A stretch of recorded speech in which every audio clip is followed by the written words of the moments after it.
sa lahat ng natanggap ni Haring Solomon, sa lahat ng kanyang narating, mga kapatid, ito yung kanyang nasabi. Vanity in other translation.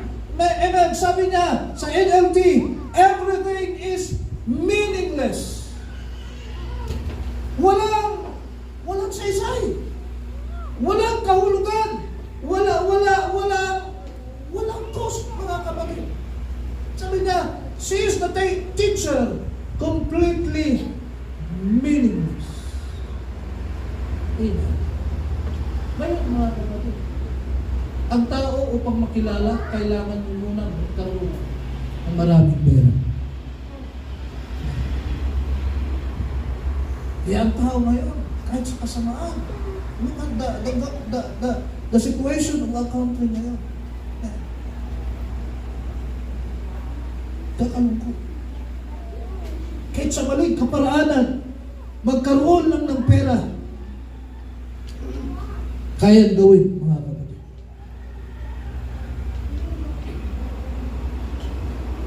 Nakita natin ang lahat ng kayamanan.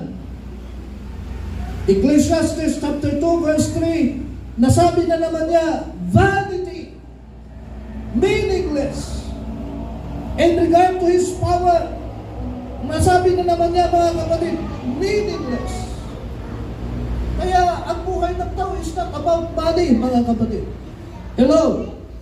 It is not about wealth. It is not about power.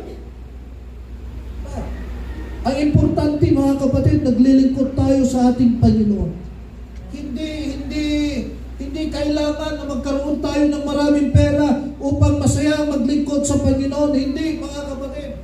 Ang kailangan, tapat tayo na naglilingkod sa ating Panginoon. Sabi ng Ecclesiastes chapter 12 verse 13, that's the whole story. Here is now my final conclusion.